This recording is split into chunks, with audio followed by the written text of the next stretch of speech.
14 তারিখ ঘটনা পুনরাবৃত্তি রুখতে আরজি কর মেডিকেল কলেজ হাসপাতালে প্রবেশ দ্বারে কড়া নিরাপত্তার ব্যবস্থা করা হয়েছে। হাসপাতালে রেডিও মির্চির জনপ্রিয় আরজে অগ্নি উপস্থিত ছিলেন। পাশাপাশি অনেক সাধারণ মানুষও সেখানে জমায়েত হয়েছিল। নিরাপত্তা বাহিনী নিশ্চিত করছে যাতে কোনো অনাকাঙ্ক্ষিত ঘটনা না ঘটে। বিষয়টা নিয়ে কি বলতে চাইছেন? আমি শুধু আজকে এখানে এসে উপস্থিত হয়েছি তাই নয়, প্রথম দিন থেকেই জুনিয়র ডাক্তারদের সঙ্গে আছি এবং সমস্ত দেশের সাধারণ নাগরিকদের মতন আমরা সবাই শৃঙ্খলাবদ্ধভাবে সুশৃঙ্খলভাবে দেশের জুডিশিয়াল সিস্টেমের উপর আস্থা রেখে চাই যে ন্যায় বিচার হোক এবং প্রকৃত যারা অপরাধী তারা শাস্তি পাক। এর থেকে বেশি দাবি তো আমাদের খুব একটা কিছু নেই এবং তার পথে কিছুটা আমরা অগ্রসর হতে পেরেছি। পুরো ব্যাপারটা এখন সিবিআই এবং সুপ্রিম কোর্টের জুরিসডিকশনে।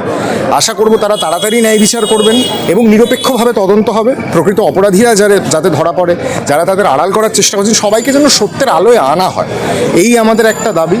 তো আমার মনে হয় এবং আমার মতে সবচেয়ে যেটা এখানে গুরুত্বপূর্ণ সেটা আমি বারবার বলছি, প্রতিবাদ হবে, আন্দোলন হবে এবং জুনিয়র ডাক্তাররাই তার প্রমাণ। সব কিছু কিন্তু অ্যাকর্ডিং টু কনস্টিটিউশনালি লিগালি শৃঙ্খলাবদ্ধভাবে হবে। আপনি লালবাজার অভিযান থেকে জুনিয়র ডাক্তারদের যে কোনো কর্মসূচি যদি দেখেন, তারা যে শুধু কোনো রাজনৈতিক রং প্রবেশ করতে দেননি তাই নয়, তারা শান্তি এবং শৃঙ্খলাকে টপমোস্ট প্রায়োরিটি দিয়েছেন। এবং লালবাজার অভিযানে এটা আমার কাছে একটা অভূতপূর্ব ঘটনা যে শতপ্রণোদিত হয়ে পুলিশ ব্যারিকেড সরিয়ে নিল, যাওয়ার রাস্তা করে দিল এবং এটা কিন্তু দেখুন পুরোপুরি সংহতিপূর্ণভাবে শান্তিপূর্ণভাবে হয়েছে। কোথাও কোনো কেয়স নেই, অশান্তি নেই, ঝামেলা নেই, টন্টিং নেই, মারপিটের ঘটনা তো নেই। বরং কোনো রাজনৈতিক নেতা মন্ত্রীরা বা ব্যক্তিত্বরা আসতে চাইলে তাদের আবার সেই একই নিয়ম মেনে শান্তিপূর্ণভাবে তাদের বিদায় জানানো হয়েছে, যেহেতু এটা সাধারণ মানুষের আন্দোলন এবং এখানে রাজনৈতিক কোনো রং ঢুকতে দেওয়া হবে না। এইটা আমার কাছে একটা খুব স্ট্যান্ড আউট ফিচার, গুরুত্বপূর্ণ ফিচার এই জন আন্দোলন। আগামীকালই সুপ্রিম কোর্টের শুনানি ছিল আজকের কাণ্ডে, সেই শুনানিকে পিছিয়ে দেওয়া হয়েছে। কালকে হচ্ছে কোথাও দেখতে গেলে সেই জন্য আজকে এত রাত চলছে। এইটা আমি আপনার থেকে জানলাম, এটা আমি এখনও কনফার্ম জানি না যে কাল শুনানি হচ্ছে কি হচ্ছে না। কাল যদি শুনানি না হয় তাহলেও আমাদের আন্দোলন চলবে এবং কাল শুনানি হলেও আমাদের আন্দোলন চলবে। কারণ একটা জিনিস বুঝতে হবে, আইন কিন্তু আইনের পথে চলবে এবং সবাইকে অনুরোধ করছি ধৈর্য ধরুন, আইন নিজের হাতে তুলে নেবেন না। আদালত চত্বরে সন্দীপ ঘোষের গায়ে হাত তোলাকে আমি প্রকাশ্যে সমর্থন করি না, করতে পারি না। কারণ আইন আইনের মতন চলছে, আইন আইনের মতো চলবে। দয়া করে আমরা সবাই অশান্ত, আমরা খুব রেগে আছি, আমরা প্রচণ্ড ক্ষোভের মধ্যে রয়েছি। সবাইকে হাত জোর করে অনুরোধ, আইন নিজের হাতে তুলে নেবেন না। এই জিনিসগুলো যেন আমাদের শক্তি হয়ে ওঠে, আন্দোলনের দুর্বলতা যেন না হয়। এই যে অশান্ত হয়ে আছি, আমরা রেগে আছি, ক্ষুব্ধ হয়ে আছি, এগুলো যেন আমাদের অস্ত্ররূপে দেখা দেয়।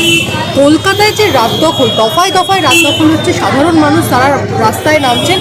ফেস্টিভ্যাল ছাড়া কলকাতায় রাত দখল এই অর্থে দেখা যায় না, প্রতিবাদেও যে রাত দখল হচ্ছে এটা নজিরবিহীন ঘটনা, একেবারেই নজিরবিহীন ঘটনা। এবং সূত্রপাতের জন্য আমি রিমঝিমকে একটা বিরাট ধন্যবাদ জানাবো। রিমঝিমের নাম আপনারা সকলেই জানেন।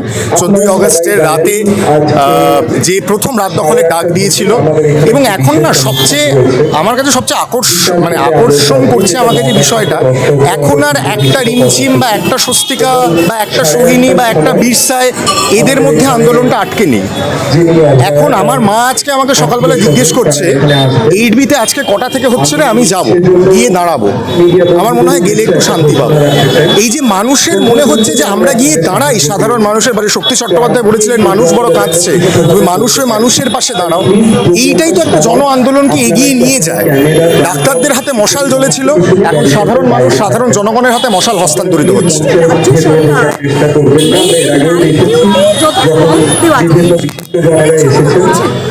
না, সমর্থন করছি না। কারণ আমার নিজের এক ভাগ্নি আছে, ভাগ্নির বয়স 1 বছর 1 মাস।